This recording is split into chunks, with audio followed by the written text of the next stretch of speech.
के फलस्वरूप हम सब लोग इस भागवत आश्रय में बैठकर रमण महर्षि जी की वाणी में भगवान शिव द्वारा प्रदत्त उपदेश का स्वाध्याय कर रहे हैं। इस सत्र के आज हम सब छठे दिवस पर पुनः मिल रहे हैं। अभी तक हम लोगों ने कर्म से प्रारंभ करके कर्म योग तक की जो साधना है उसको समझा गया। फिर उपासना से लेके पूजा से लेके भक्ति तक का जो मार्ग है उसको समझा गया और उसके बाद ध्यान का मार्ग समझा गया, योग का मार्ग समझा गया।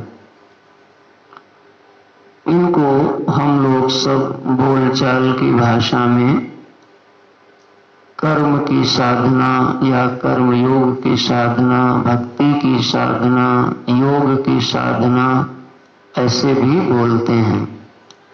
एक नाम इनका मार्ग भी होता है। कहते हैं हम तो कर्म योग के मार्ग से चलते हैं। कोई बताएगा हम तो योग के मार्ग से चलते हैं और कोई बताएगा हम तो भक्ति के मार्ग से चलते हैं। तो इन शब्दों का क्या अर्थ हुआ? भक्ति मार्ग क्या है, योग मार्ग क्या है, कर्म योग मार्ग क्या है?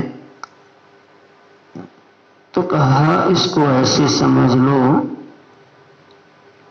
कि जैसे आपको अपनी मंजिल पे जाना है, कानपुर जाना है, तो कानपुर पहुंचने के लिए आपने किसका चुनाव किया, किसके सहारे से जाना चाहते हो? तो यदि आपने सड़क को पकड़ा,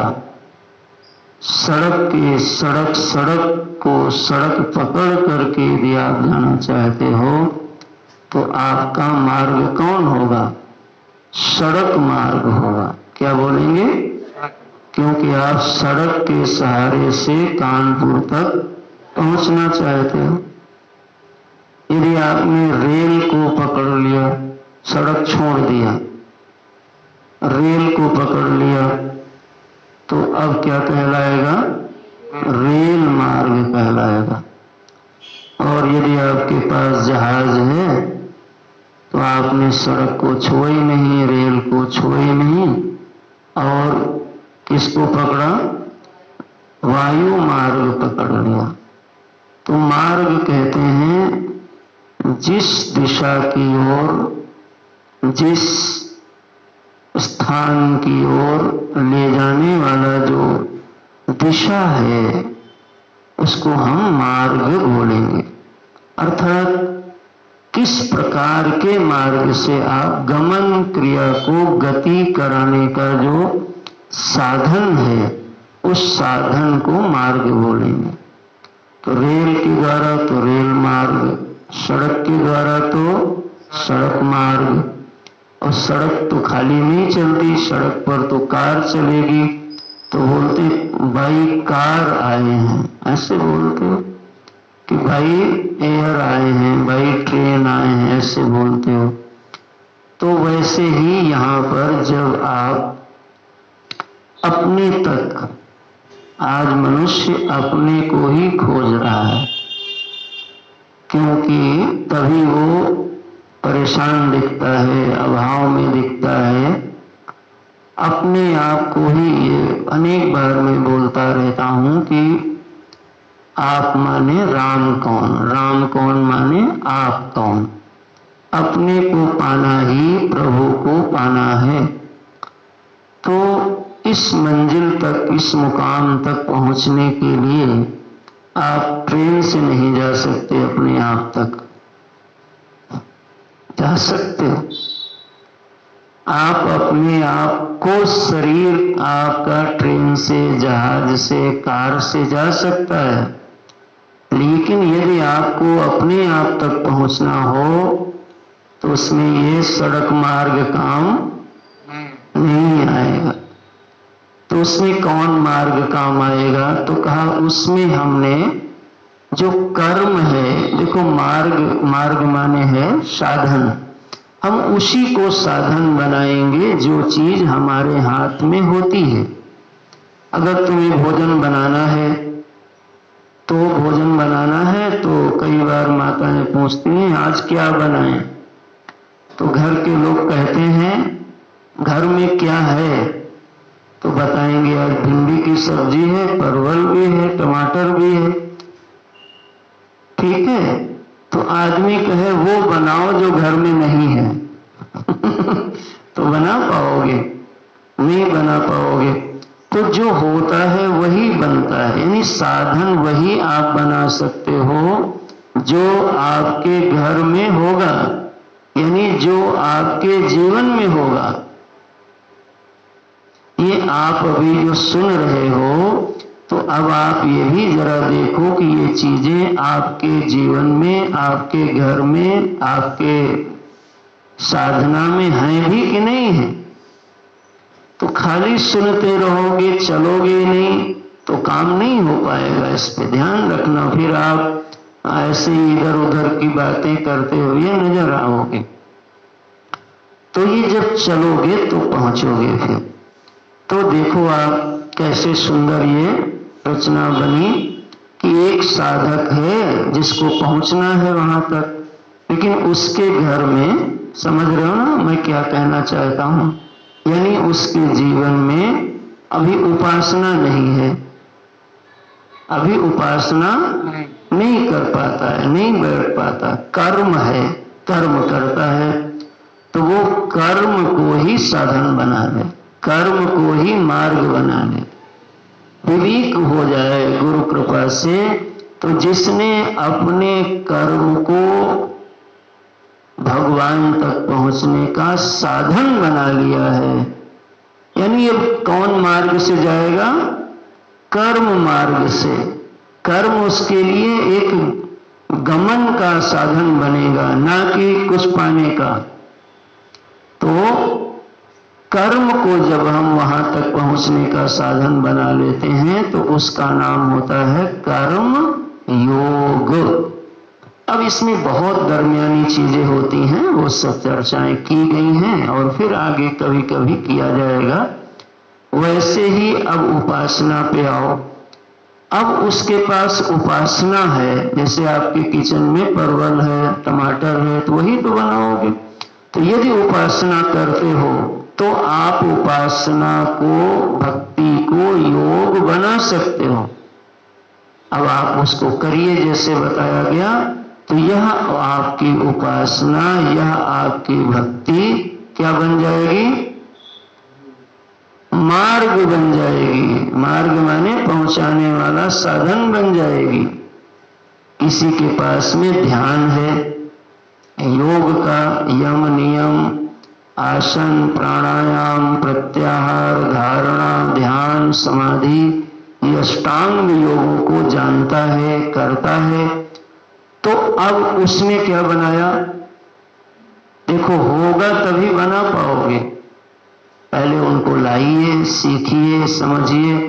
तो यदि आपके पास यह योग की चीजें हैं तो आप योग को साधन बना लेंगे। काहे का? भगवान तक पहुंचने का। तो 3 साधनों की, 3 मार्गों की चर्चा हुई। बात साफ हो गई। मार्ग कहो, साधन कहो, मतलब उसका समझ में आ जाना चाहिए।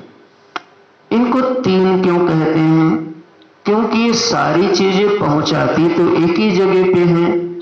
आपने देखा होगा, योग भी वहां पहुंचाया, भक्ति भी वहां पहुंचाई और कर्म योग भी वहीं पहुंचाएगा। तो 3 क्यों बोलते हैं? तो कहा इनका प्रारंभिक बिंदु पृथक पृथक तीनों का होता है। ये 3 आदमी समझो चल रहे हैं, कोई यहां से, कोई वहां से, कोई वहां से।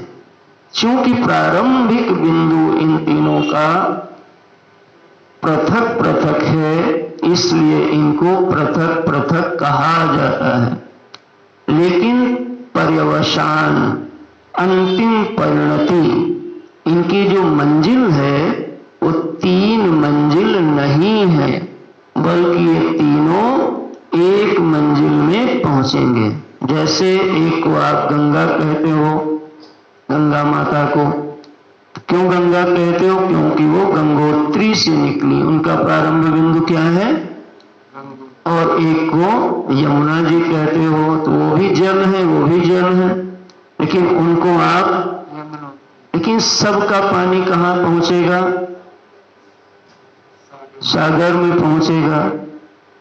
तो सबका पर्यवसान अंततः सागर में जैसे नदियों का होता है, लेकिन सबका प्रारंभ बिंदु अलग अलग होता है।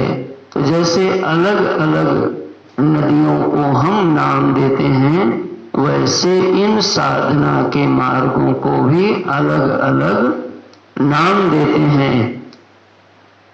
चूंकि इनका प्रारंभ बिंदु अलग है, इन पर चलने वाला अधिकारी अलग है, उसकी मानसिक अवस्था समझ अलग है, लेकिन पहुंचने पर सबकी मंजिल लगभग एक ही हो जाएगी, ऐसा इनको समझो।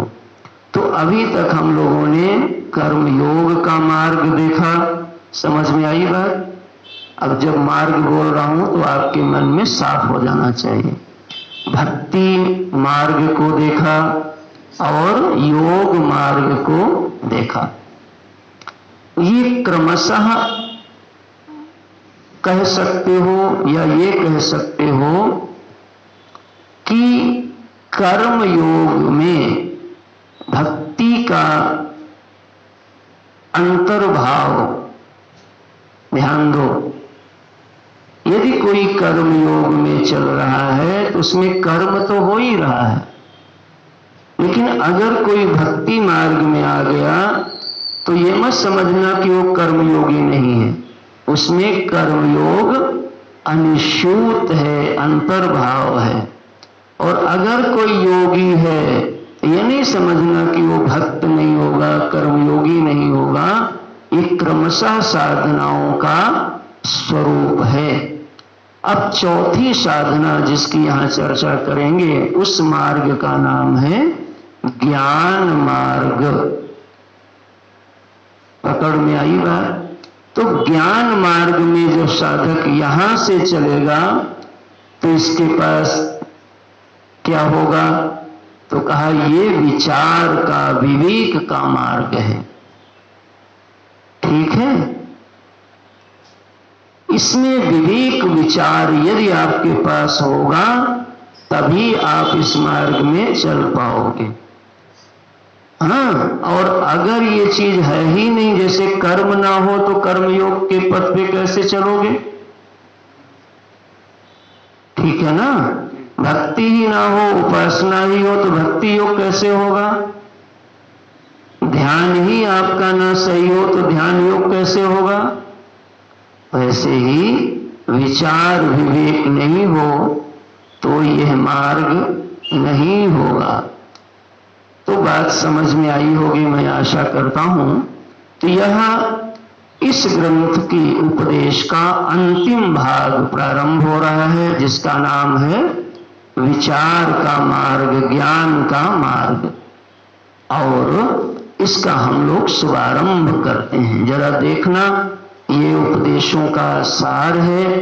तो यदि आपको कठिन लगे तो कोई चिंता नहीं करना, धीरे धीरे समझने की कोशिश करना, क्योंकि यह सिद्ध पुरुषों की अनुभूति है। यदि आप न पकड़ पाए तो इसमें कोई बहुत आपका गुनाह नहीं माना जाएगा, लेकिन आप यत्न अवश्य करें, समझने का प्रयास करें। तो मैं प्रारंभ करता हूं, आइए पाठ करें 17वें श्लोक से। मानसं तो किं मार्गणे कृते, मानसं तो किं मार्गणे कृते, नैव मानसं मार्ग आर्जवात्, नैव मानसं मार्ग आर्जवात्,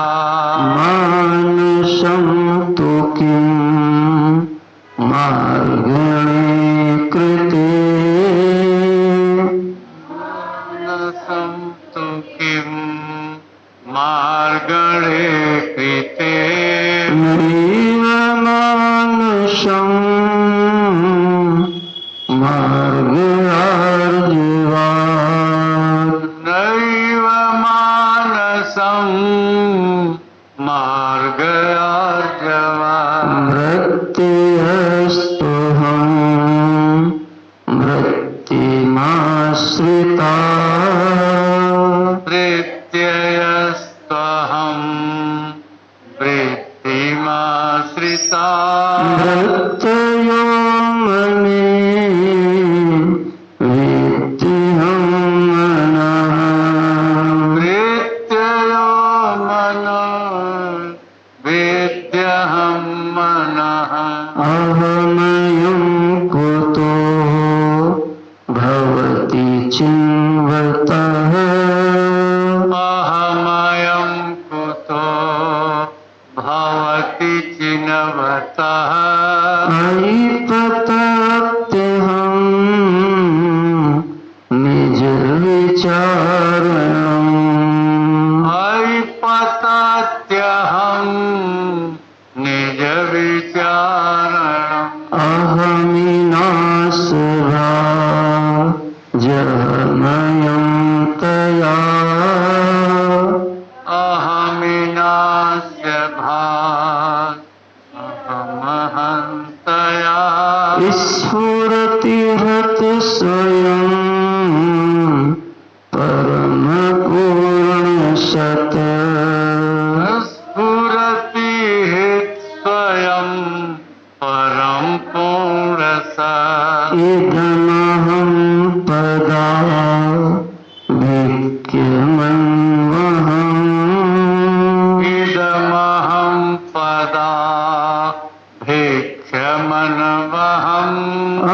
अहमिलीनके अलय सत्तया अहमिलीनके अपि अलय सत्तया मानसं तु किं मार्गणे कृते नैव मानसं मार्ग आर्जवात् मानसं तु किं मार्गणे कृते नैव मानसं मार्गयार्जवा यहाँ से विचार का मार्ग प्रारंभ होता है। देखें आप सीधे बैठे और प्रश्न किया। महर्षि ने प्रश्न किया, मानो मानसम तु किम, ये मन क्या है? मानसम तु किम, ये मन क्या है?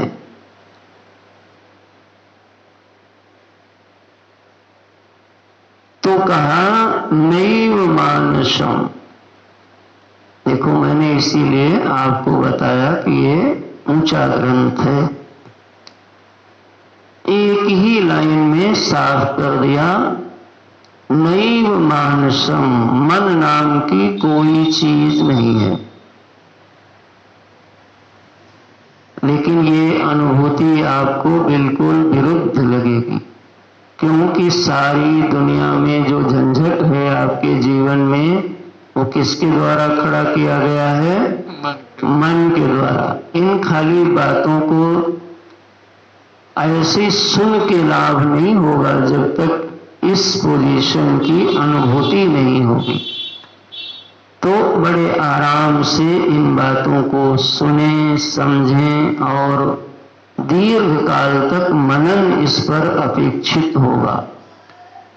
प्रश्न देखो, मानसम तु किम, मन क्या है? तो कोई कह दे कि मन नहीं है, तो आप मान पाओगे कि मन नहीं है?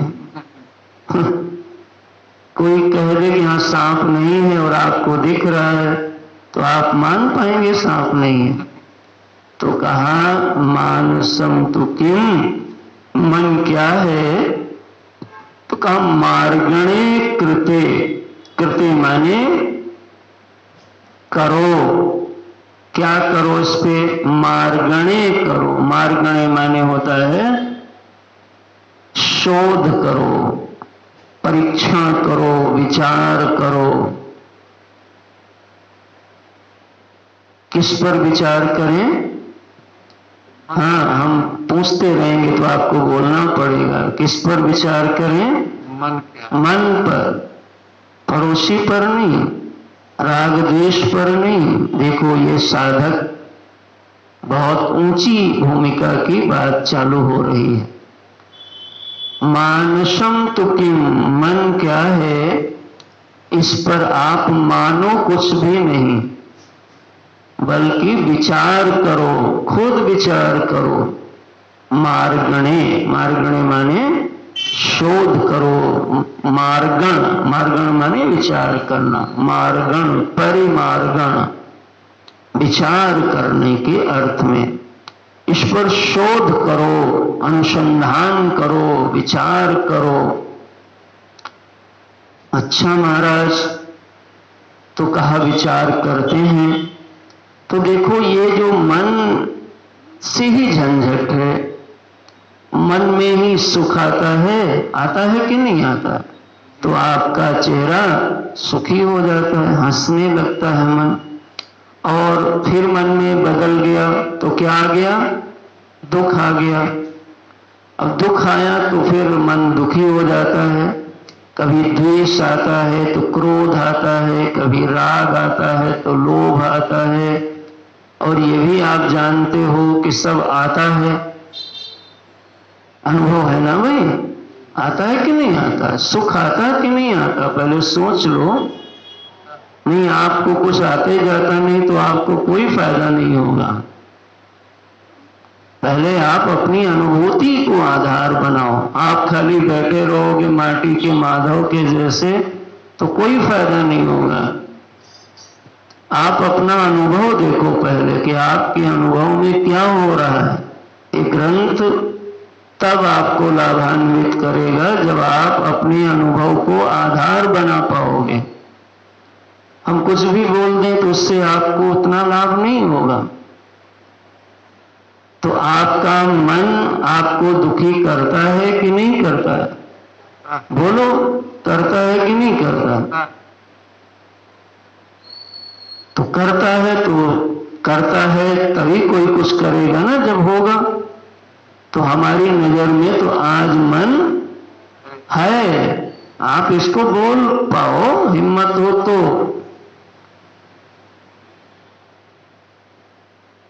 आप बचपन से पढ़ते हैं ना, सत्य पर चलते हैं। तो कौवा काला था, देखा तो कहा काला कौवा था, तो ये भी सत्य है, लेकिन वो बहुत तो छोटे स्तर का सत्य है। सत्य वही है जो इस सत्य को धारण कर ले, वही सत्य का पथिक है। अब सत्य की जरूरत पड़ेगी यहां पर। तो मन को देखो, मन हमें तो लगता है, तो जो मन आपको लगता है, जो मन आपको परेशान करता है, आपने उस मन को शोध करके, विचार करके, चिंतन करके स्वीकार किया है कि ऐसे सुनते सुनाते आ रहे हो बचपन से? मन है, मन है, मन है। बोलो, हाँ? क्या कब तुमने मन पर विचार कर लिया? तुमने कभी विचार ही नहीं किया मन पर। खाली किसी ने कहा है तो तुमने कहा ठीक है। मन क्या चीज है, तुमने कभी इस पर विचार किया है? तो जो अनादि अविद्या काल से चला आता है उसको हम मानते चले आते हैं। लेकिन आज महर्षि का यह उपदेश कह रहा है, न मार्गणे कृते, इस पर तुम पहले विचार करो, देखो। शास्त्र सद्गुरु की प्रकाश में विचार करो। तो विचार का प्रारंभ करते हैं। 18वां श्लोक कहते हैं वृत्तयः तु अहम वृत्तिमाश्रितः। मिला? देखो आप क्या मन है, अब विचार करेंगे। तो मन कहते हैं जो भी हमारे सामने आता है वो मन में ही आता है। ये तो आपको याद होगा। जैसे ये माला है तो माला को आप कब जाने? जब माला आपके मन में आया। यदि मन में कोई चीज ना आए तो उसका ज्ञान आपको होगा क्या? नहीं ना। क्योंकि यदि आप कहोगे नहीं मन में आना जरूरी नहीं है, तो हम कहेंगे जब सो जाते हो तब माले का ज्ञान होता है आपको। ठीक है भाई, तो आपको माले का ज्ञान, घड़ी का ज्ञान, चश्मे का ज्ञान, मकान का ज्ञान हो रहा है। पहले देखो हो रहा है कि नहीं हो रहा है। माता पिता का ज्ञान, पेड़ पौधों का ज्ञान, अमरूद, केला, आम, रोटी, सब्जी का ज्ञान हो रहा है ना सब। तो ये जो ज्ञान हो रहा है वो जहां हो रहा है वो मन में हो रहा है। तो कुछ साधना होगी, नहीं तो इसमें प्रवेश नहीं पाओगे। इसलिए ये बहुत ऊंचे ग्रंथ हैं। हम कोशिश करेंगे कुछ कहने का, लेकिन तुम उसके साथ पहुंच पाओ तभी लाभ मिलेगा। तो यह जो कपड़ा, ध्यान से सुनो, कपड़े का ज्ञान है, पति का ज्ञान है, पैसे का ज्ञान है, आज कौन सी तारीख है इसका ज्ञान है कि नहीं है? तो ये जितना भी कुछ हो रहा है ज्ञान वो मन में हो रहा है। कहाँ हो रहा है? मन में हो रहा है। हुआ कि नहीं हुआ? सीधे बैठो। मन में क्या हुआ? ज्ञान हुआ। तो ज्ञान माने क्या होता है?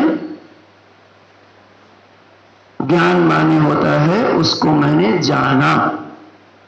प्रकाशते संज्ञाने, उसको मैंने जाना। माला को जाना माने माले का ज्ञान हुआ। कुर्सी को मैंने जाना मतलब कुर्सी का ज्ञान हुआ। घर को मैंने जाना तो घर का ज्ञान हुआ। तो आप सोने से जब जग गए और जब तक नहीं सोओगे तब तक कितने ज्ञान होते हैं? कोई हिसाब है? भैंस का, घोड़े का, दोस्त का, दुश्मन का, गरीबी का, बीमारी का, अच्छी चीज का, बुरी चीज का, ठीक है ना, प्रिय का, अप्रिय का, दोस्त का, दुश्मन का, हो रहा है ना सब। तो यह जो भी तुमको हो रहा है, यह इस ज्ञान को वृत्ति ज्ञान कहते हैं। क्या बोलेंगे? वृत्ति ज्ञान। ज्ञान माने होता है जानना, वृत्ति माने होता है वर्तनम इति वृत्ति। जो वर्तन कर रही है, चल रही है, उसको बोलते हैं, क्या बोलेंगे? वृत्ति ज्ञान। तो सुबह जब जगे तो बाथरूम की याद आई, पानी है कि नहीं, तो पानी वृत्ति में आया यानी ज्ञान में आया, तब जाने ना। तो पानी ही तब से बैठा है या बदल गया? बदल गया। साबुन आया, फिर कपड़े कहाँ, मंजन कहाँ, देखो आइए ना। पानी आया चला गया, साबुन आया चला गया। इस समय तुम्हारे मन में ना साबुन है ना कपड़ा है, मैं जान रहा हूं। फिर चाय आई है ना, भगवान का पूजन आया होगा, वो भी वृत्ति में आए। आरती किया, भोग लगाया, सब हुआ, ठीक। फिर सत्संग चलना है, अब ये वृत्ति आई। तो आप देखो जितना भी कुछ आपके मन में यानी वृत्ति में आया, उसको आपने आया है ना, तो आया और चला गया, यानी व्यवहार हुआ।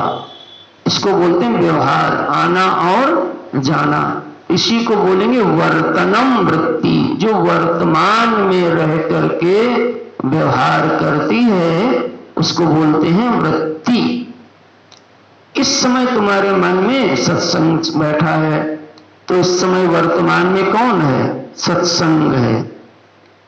तो जो वर्तमान में वर्तन कर रहा है ज्ञान में, उसको बोलते हैं वृत्ति।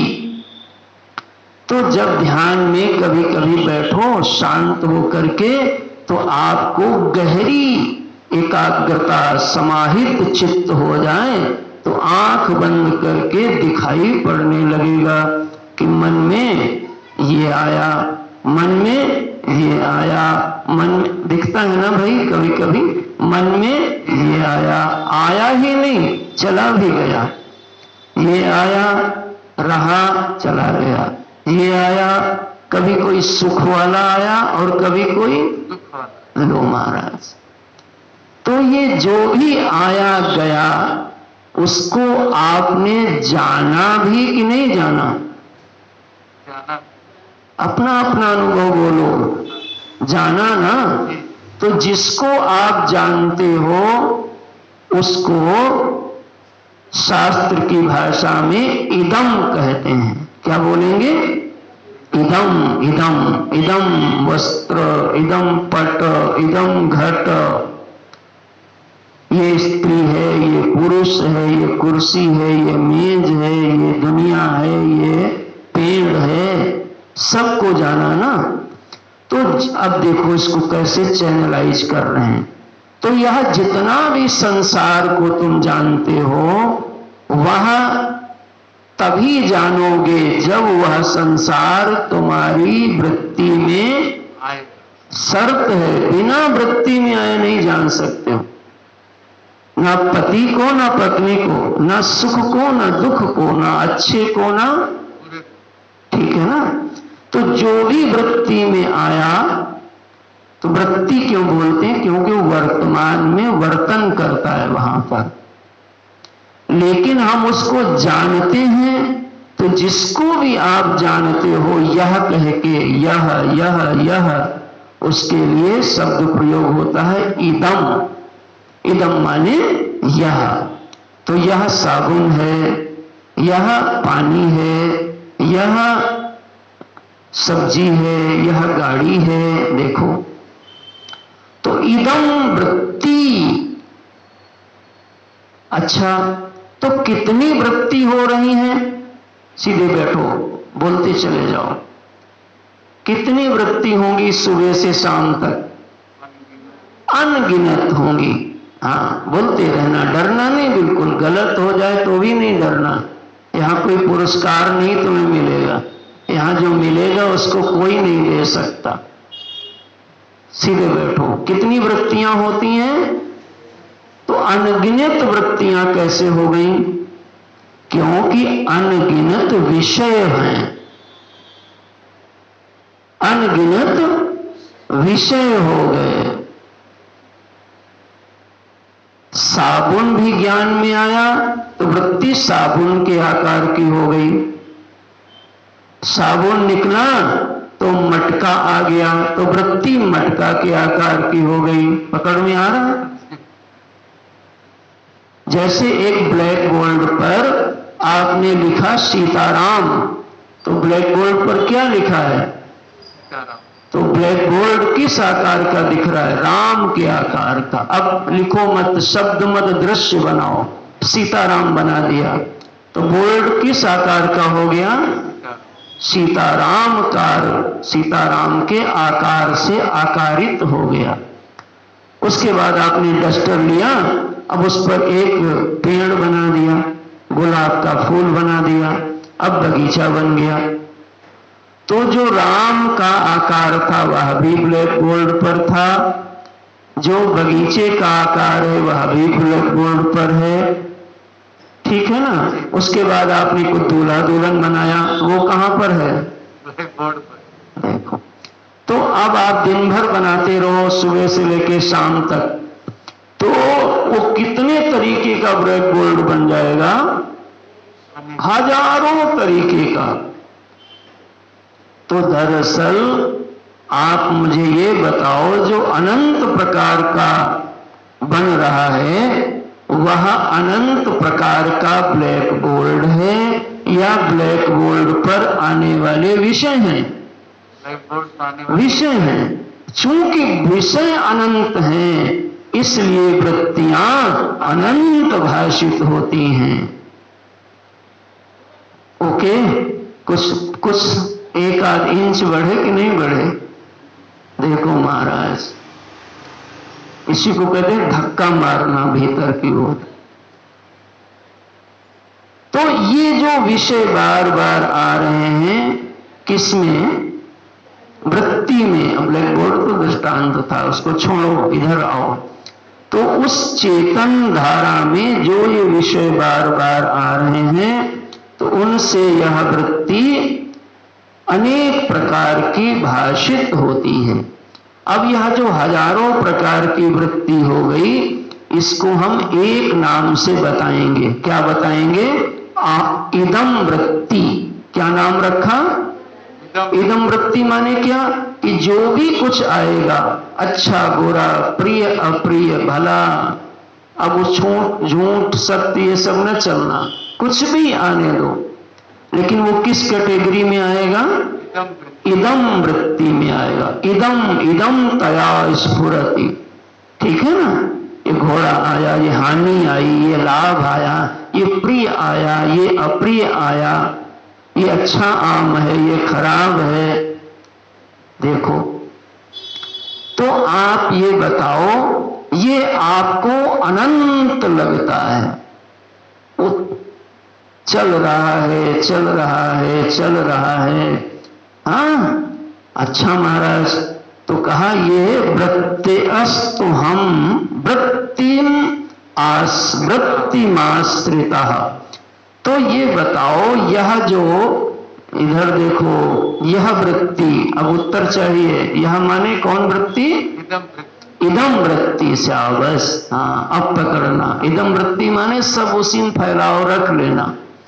इस इदम वृत्ति, यह जो इदम वृत्ति है, तो सुबह जो साबुन का ज्ञान था और अभी जो कपड़े का ज्ञान है, फिर सत्संग का ज्ञान हो रहा है, तो यह इदम वृत्ति तो आई और चली गई, लेकिन उसका अनुभव किसको हो रहा है?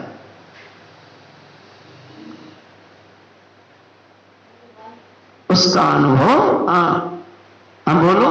अहम। हाँ? क्या अहम? मैं जो हूँ। हाँ? क्या हो तुम? अहम। लो, अंधेरे में तीर मारने में नहीं काम चलेगा।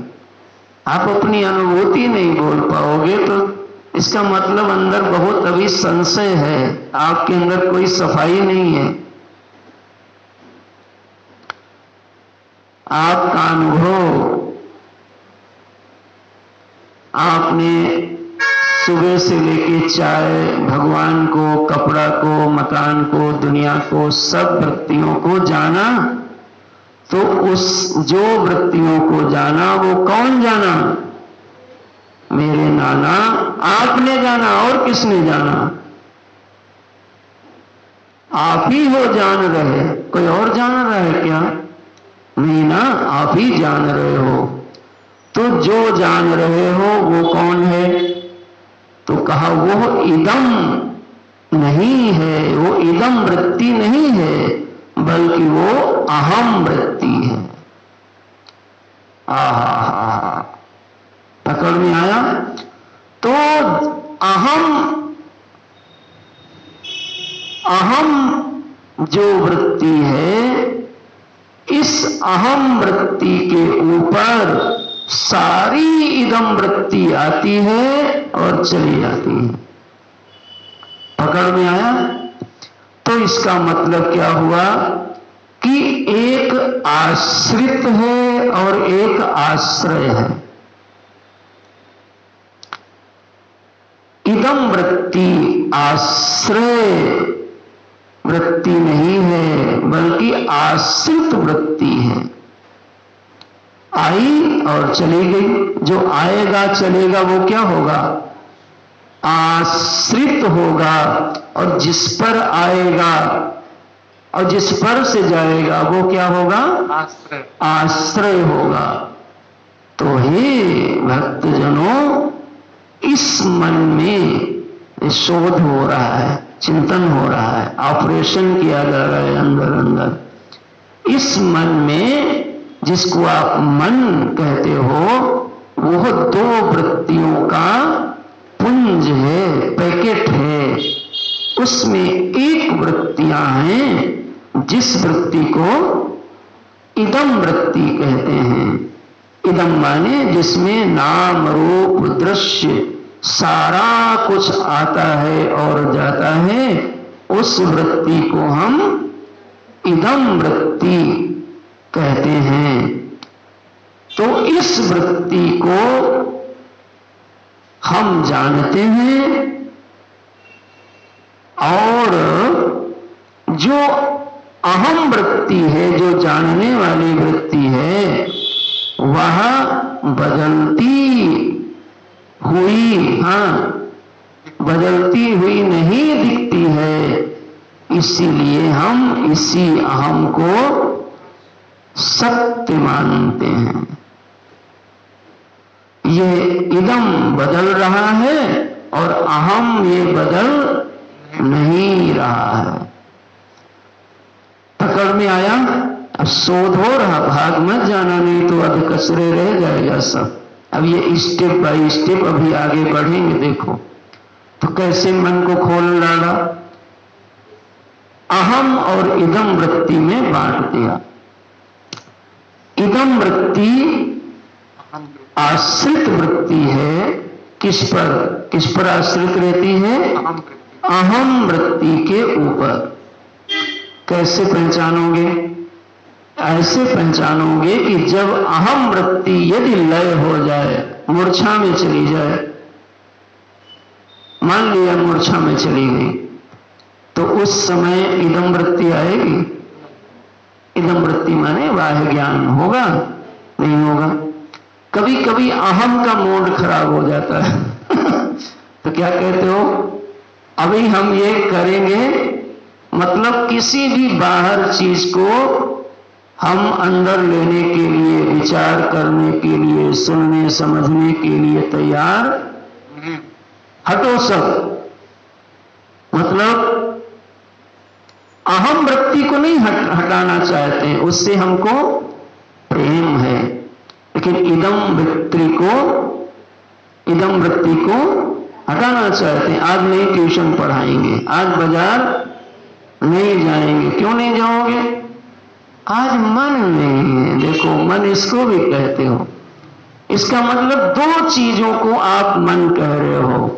इदम वृत्ति को भी मन कह रहे हो, अब तो बोलो महादेव, और अहम वृत्ति को भी मन कह रहे हो। एक मन ऐसा है जो बदलता है, प्रतिक्षण बदलने में अनुभव में आ रहा है, ठीक।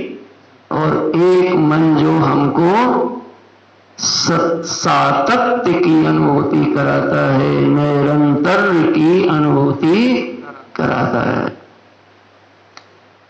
और यह भेद एक आश्रय बन रहा है और एक आश्रित बन रही है, क्योंकि इदम वृत्ति का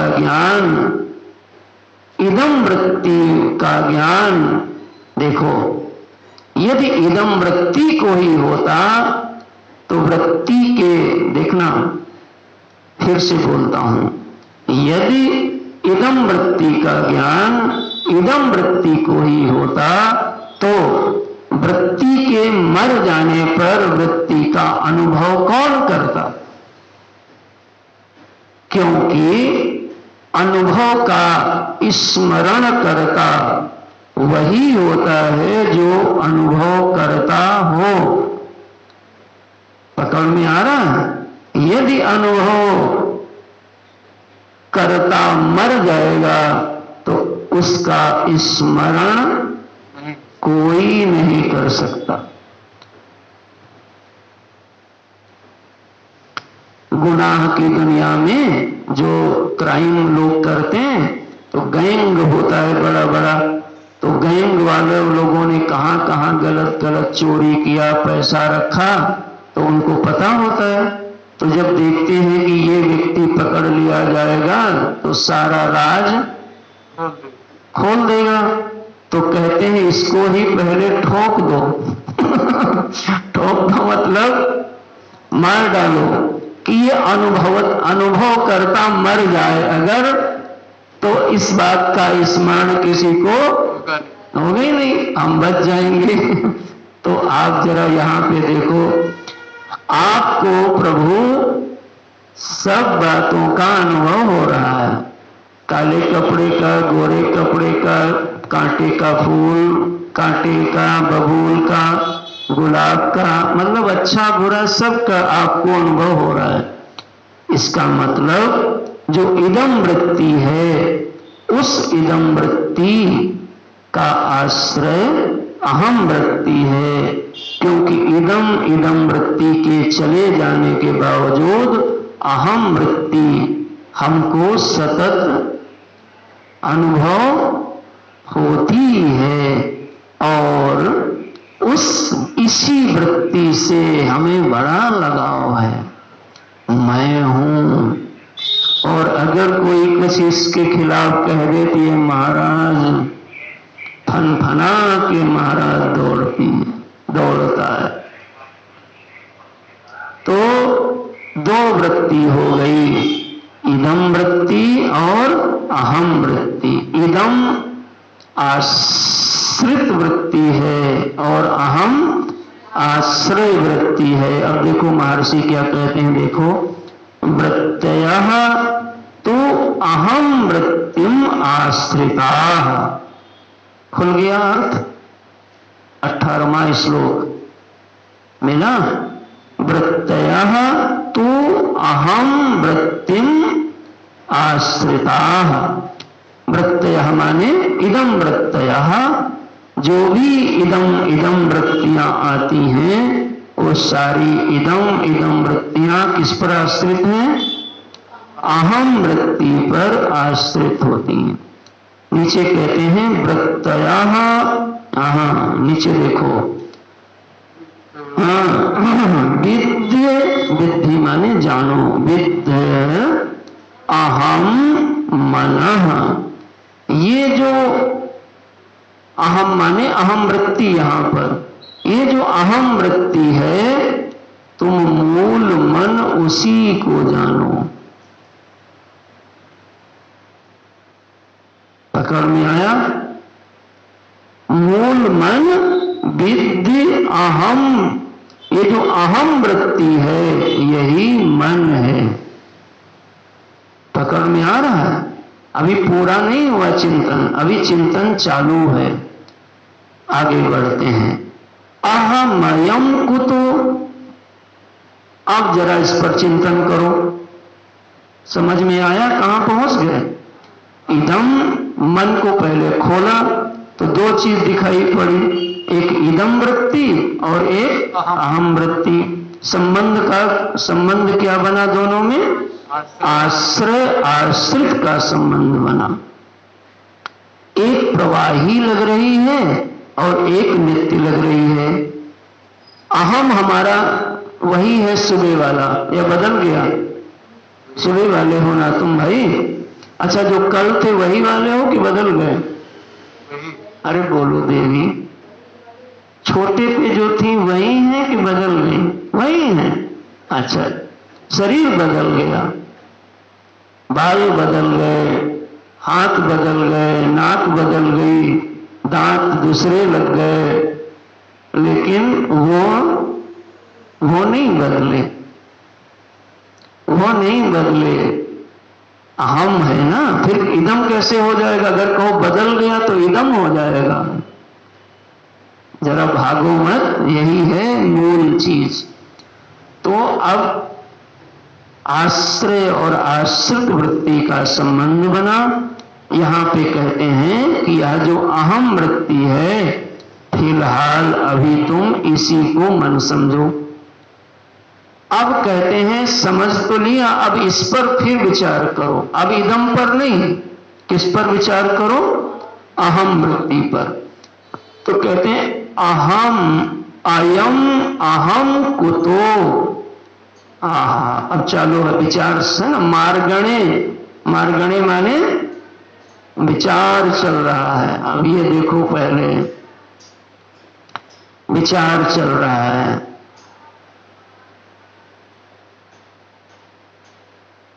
अहम अयम कुतो, ये प्रश्न बनेगा। क्या प्रश्न बनेगा? अहम अयम कुतो, ये जो अहम है ये क्या है? अहम माने, अरे बोलो तो, अहम माने अहम वृत्ति। ये जो मैं अहम अहम लग रहा है, इस पर सीधे आ गए। ये क्या है? तो कहते हैं बताता हूं। कुतो तो कहा चिन्वतः, चिंतन करो। ऐसे न मान लेना कोई कह दे कि ये भूत है, तुमको भूत है, फिर तो तुम्हारा कोई अनुभव होगा ही नहीं, तुम ऐसे ही भटकते रहोगे। चिन्वतः, चिन्वतः माने विचार करने, विचार करो, इस पर ध्यान दो, देखो। तो जैसे तुम देखोगे वैसे यह ऐपतत्यहम्, यह भी गिर जाएगा। तो मतलब, तो कहा ये कैसे गिरेगा? तो कहा यह है, जब तक इस पर विचार नहीं करोगे तब तक ये बहुत मोटा होता चला जाएगा, और जैसे इस पर ध्यान दोगे वैसे ही निज विचारणम ऐपतत्यहम्, इस पर विचार करने पर यह पतित हो जाएगा, यानी गिर जाएगा। तो कहा महाराज कैसे विचार करें, कुछ तो तरीका बताओ। तो कहा यह जो तुमको अहम अहम लग रहा है, ध्यान से देखो, अहम वृत्ति नित्य वृत्ति लग रही है। अहम वृत्ति नित्य लग रही है। तो अब नित्य लग रही है तो हमारी समस्या क्या है कि जो हमारी अनुभव होता है, हम उस अनुभव के ऊपर कभी भी अविश्वास नहीं कर सकते। चाहे कोई भी आके बोले, लेकिन हम अपने अनुभव के विरुद्ध विश्वास नहीं कर पाएंगे। तो हमारे पैर में कांटा लगा है, दर्द हो रहा है, और कोई कहे ये तो मिथ्या है, तो भाई वो मिथ्या वाला मिथ्या समझे, हमें तो दर्द हो रहा है तो हम तो रोएंगे। तो अगर दर्द हो रहा है तो आप इसको क्या कहते हैं कि पेट छुपाए से नहीं छुपता, जो अनुभूति है वो बोलती है। तो आराम से देखो इन बातों को, ये बातें बहुत आराम से ही समझ में आएंगी और खूब मनन करने पे पकड़ में आएगा। तो अब कहते हैं इस पर फिर विचार करो। अहम अयम कुतो, ये जो है अहम वह कैसा है, इस पर विचार करो। तो कहा मैंने तो, हमारा अनुभव है। क्या अनुभव है तुम्हारा? कि जो अहम वृत्ति है, अहम वृत्ति माने मैं, यह नित्य है। बचपन से दोस्त बदल गए, है ना, देह बदल गई, विचार बदल गए, लेकिन हम नहीं बदले। और सब याद है महाराज, किसको? अहम को। एक बार स्कूल में फेल हो गए थे, वो याद है कि नहीं? तो याद उसी को होगा जिसने अनुभव किया होगा। 5 वर्ष में, और अगर आज वो स्मरण कर रहा है उस अनुभव का, इसका मतलब अनुभव करता और स्मरण करता दोनों एक हैं। क्योंकि अनुभव करता अगर अलग होगा तो स्मरण करता दूसरा कोई और नहीं हो सकता। अच्छा, मैंने अभी एक आम खाया और वो कैसा था उसको आप जान पाओगे? कौन जान पाएगा? जो आम खाएगा। यानी अनुभव करता ही उसको, और सरल भाषा में बोलेंगे, अनुभोक्ता ही स्मरण करता होता है। ये नियम है। जिसको अनुभव होगा वही उस चीज का स्मरण कर सकता है। तो जो बचपन में आप गिरे, खेले, खाए, फेल हुए, पास हुए, अनेक उतार चढ़ाव देखें, तो आप कहते हो हमको सब याद है, ऐसे ही बाल हमने सफेद नहीं किए हैं। बोलते हो ना भाई? तो ये तो हमारा अनुभव है कि क्या अनुभव है? मैं हूं और सदा से हूं। देखो महाराज, ये बात आपकी समझ में आ गई कि इदम वृत्ति में मन के ही 2 भाग हो गए, एक इदम तया, एक अहम तया। इदम तया में घट पट मठ आदि विषय आते हैं तो वो अनेक भाषित होता है, लेकिन अहम वृत्ति तो एक भाषित होती है। कहते हैं विचार करो, बिना विचार किए कुछ मत मान लेना, क्योंकि बिना विचार किए अभी तक फंसे पड़े हो। तो कहा कैसे विचार करें? तो कहा सीधी कमर करो, बताता हूं। तो देखो, ये जो अहम वृत्ति थी उसमें आपको अनेक वृत्तियां हैं, ये कैसे जाना? उत्तर चाहिए। अनुभव में है ना, लेकिन ये अनेक हैं, ये आपने किस आधार पे बताया कि ये अलग है, ये अलग है? हाँ बोलो, जोर से बोलो। हाँ जी, इदम वृत्ति तो सब है, लेकिन वृत्तियां अलग अलग हैं। जैसे अहम वृत्ति एक वृत्ति लग रही है, मैं सदा हूं, वैसे इदम वृत्ति सदा एक रहती है? तो बदलती है। तो वो तुम किस आधार पर कहते हो आई और चली गई? अहम वृत्ति के द्वारा वो अनुभूति है। हाँ हाँ, एक एक बोलो। हाँ बोलो। हमको इदम वृत्ति की अनुभूति है कि आई और चली गई, फिर आई चली गई। और तो ये वृत्ति वो नहीं है, ये कैसे निर्णय लेते हो? जो जानता है इदम को। तुम बताओ।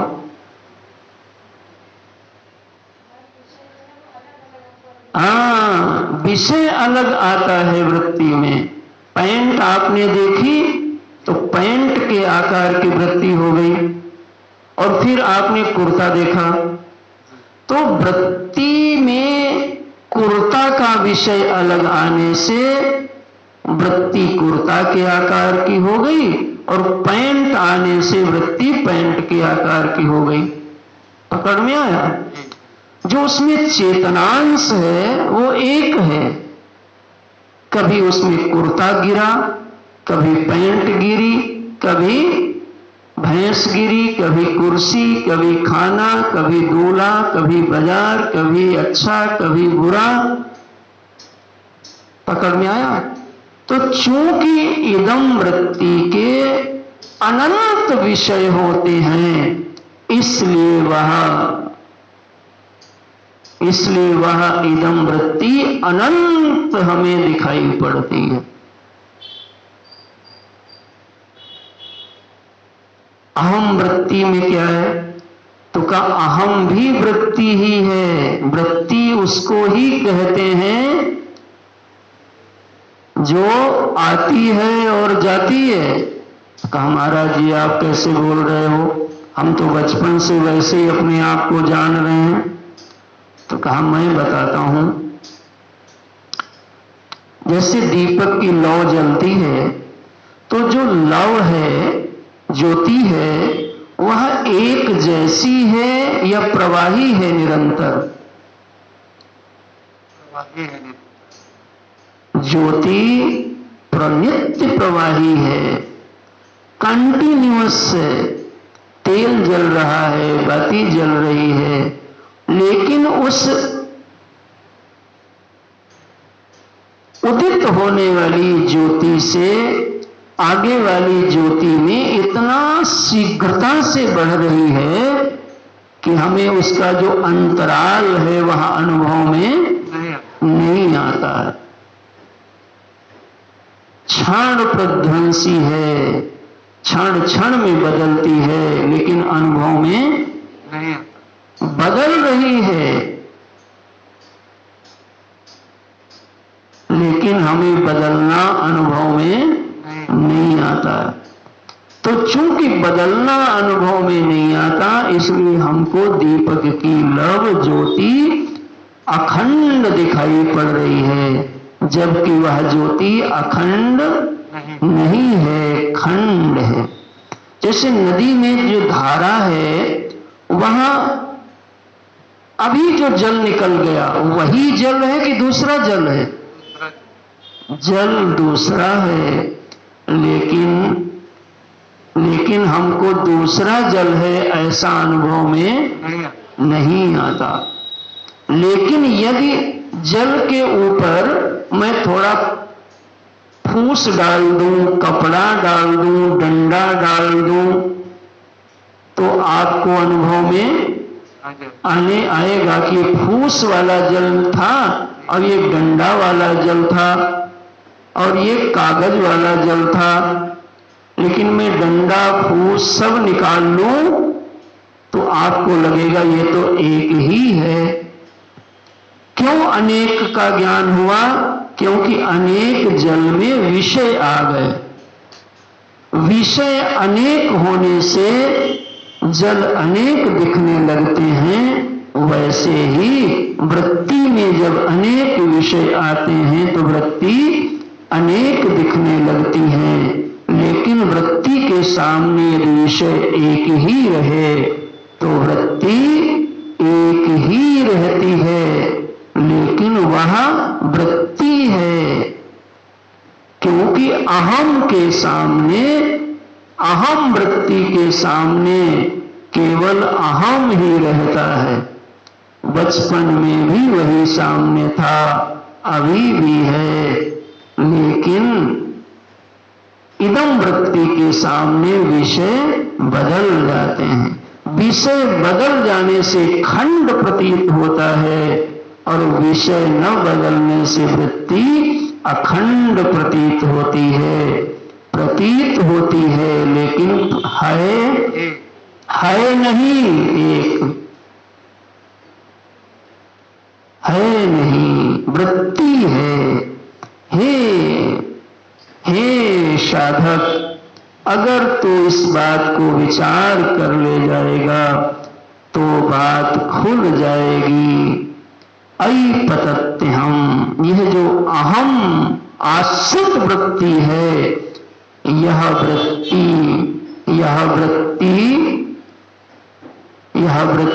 भी झूठ वृत्ति है, आने जाने वाली वृत्ति है। जैसे इदम वृत्ति आने जाने वाली थी, तो जो सदा नहीं रहती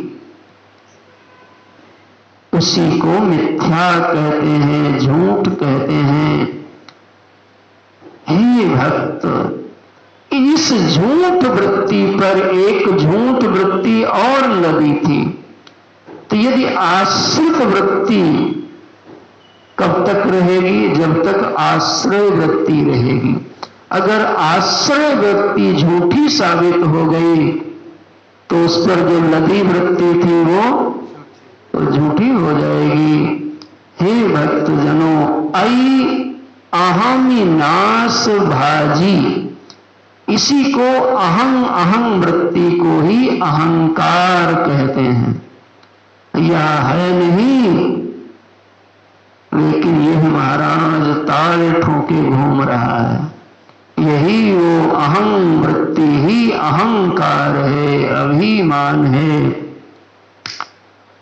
और यह अनित्य है, लेकिन अपने को नित्य मान बैठा है। इसी को मृत्यु का भय है। ये अपने को नित्य भी मान रहा है, मैं सदा हूं, और डर भी रही है। दोनों होता है कि नहीं? एक तरफ मान रही है मैं बचपन से हूं, और दूसरी तरफ मरने से डर रही है। अगर नित्य है तो फिर डर क्यों लगता?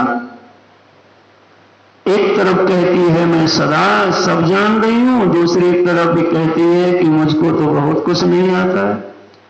ये दोनों अनुभूति का अपना विश्लेषण करो। हाँ, अहम विनाश भाजी, इस अहम वृत्ति पर जैसे विचार करोगे तो आई पतत्य हम, तुरंत ही ढह जाएगी, गिर जाएगी, भरभरा के टूट जाएगी। और ये टूट गई तो उस पर जो लगा था वो भी टूट जाएगा।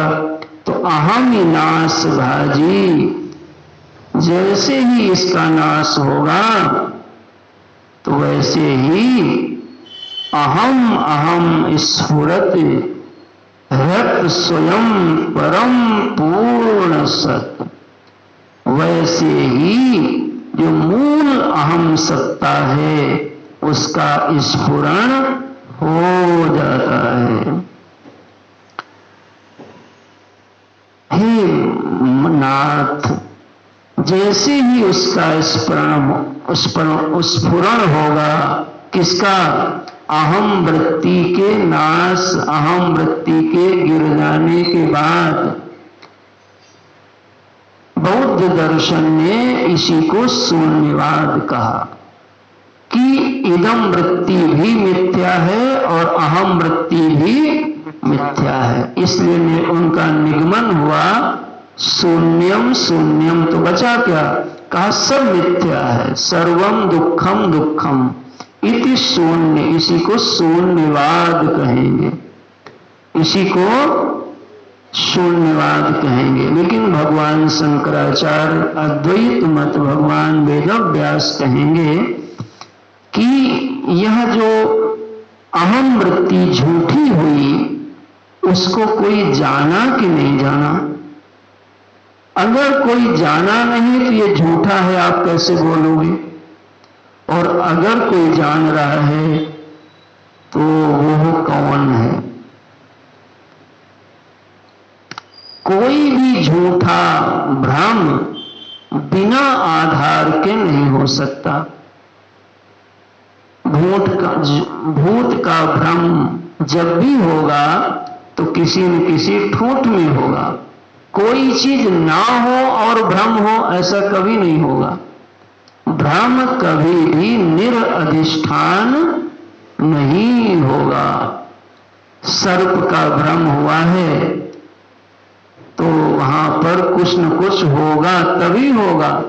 कुछ ना हो और सर्प का भ्रम हो जाए, ऐसा तो भ्रम को भी होने के लिए कोई न कोई सत्य चीज चाहिए। अच्छा, नकली नोट कौन छपता है? जो असली होता है उसी का। कभी आपने 300 रुपए का नकली नोट देखा है? क्यों नहीं देखा है? क्योंकि 300 का असली नहीं होता है। जिस चीज का असली होता है उसी चीज की नकली होता है। नकली लड़कियां तुमने देखा होगा कपिल शर्मा के शो में। तो नकली लड़कियां इसलिए देखा क्योंकि असली लड़कियां होती हैं। कोई ऐसी चीज तुम हमको बताओ जो चीज होती नहीं हो और वो नकली हो। ऐसी चीज नहीं होती कभी भी, जो चीज नहीं होती। तो हे मेरे साधक, इदमहम पदाभिख्य मनमहम, इस इदम और अहम जैसे ही इस पर जो विचार करोगे तो अहम लीन के अपि अलय सत्तया, जैसे यह अहम वृत्ति लीन होती है अर्थात गिर जाती है विचार के द्वारा। गिरी कैसे? गिरी कैसे? इसका विषय एक होने से एक लग रही है, वो और इदम वृत्ति में अनेक विषय होने से अनेक लग रही है। तो विषय एक है लेकिन वृत्ति है, वह सत्ता नहीं है। इसी को व्यक्तित्व कहते हैं और यही व्यक्तित्व ही सबसे बड़ी बाधा है। जैसे यह गिरेगा विचार से ही गिरेगा। ते क्षण राम मध्य धन तोरा, अब इस मध्य में जाओ, इतनी सूक्ष्म विचार करो, भगवान मध्य में ही आएंगे। इसी के मध्य में इदम अहम वृत्ति के मध्य में पहुंचना होगा। वैसे शांति जी माला पहना देंगी। ये भाषा थोड़ी मधुर है, आपको अच्छी लगेगी, लेकिन इसका रसायन यही है जो समझाया जा रहा है। देखना, अहम लीन के जैसे ये अहम वृत्ति लीन हुई, जो अभी से कह रही थी मैं ही सर्वज्ञ हूं, सब जानती हूं, और इस अहम को आप अच्छे से पालते हो, यही तुम्हारा दुश्मन है।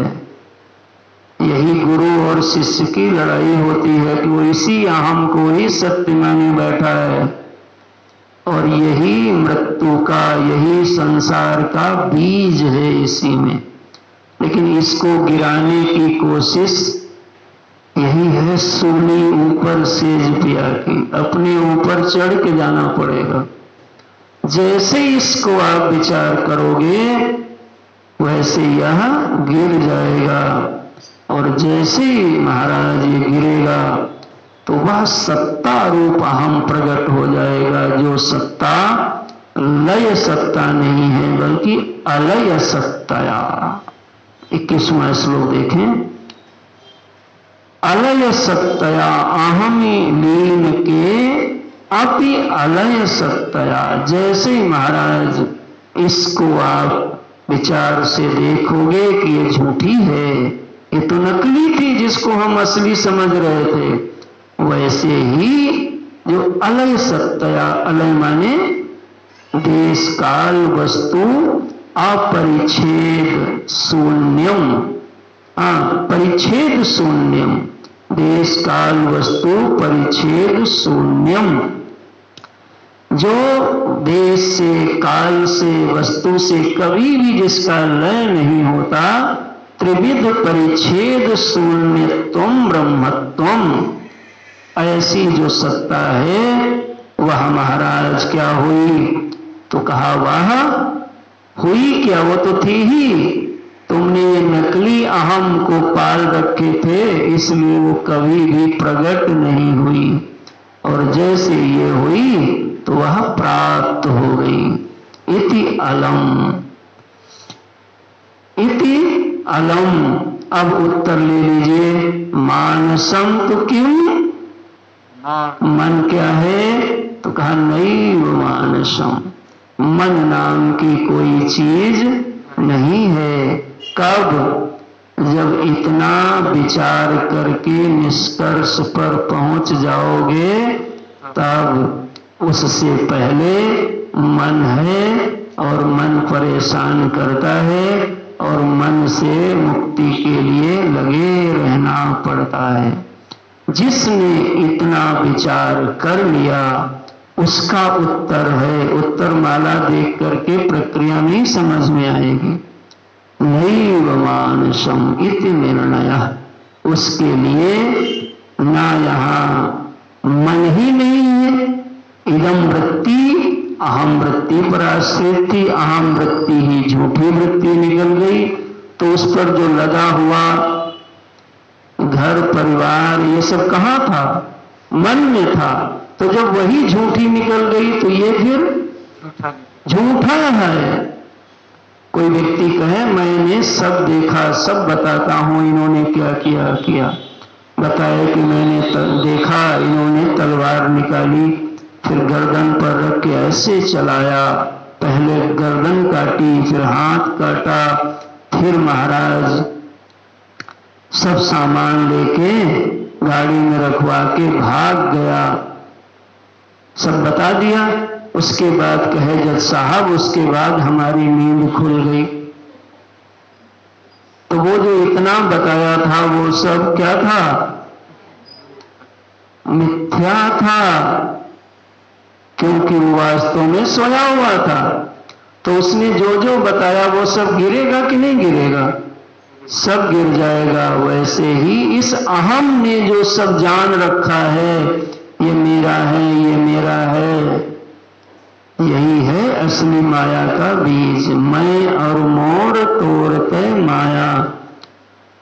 हमें लगता है कुछ न कुछ लाभ अवश्य मिल रहा होगा, तो यही बस जैसे ही आप यहाँ पे पहुंचोगे तो उसके बाद जो वास्तविक सत्ता है, स्फुरति हृत स्वयं, वह हृदय देश में हृदयाख्य स्वयं जो परम पूर्ण सत सत्ता है, वह अलय सत्ता, वो प्रगट नहीं, वो तो प्रगट ही है। आपको इसका केवल नाश करना है, नैव मानसम। इस प्रकार से यह विचार का मार्ग प्रशस्त होता है। आगे की चर्चा हम कल करेंगे। बोलो भक्त और भगवान की। ओम पूर्णमदः पूर्णमिदं पूर्णात् पूर्णमुदच्यते पूर्णस्य पूर्णमादाय पूर्णमेवावशिष्यते। ओम शांति शांति शांति।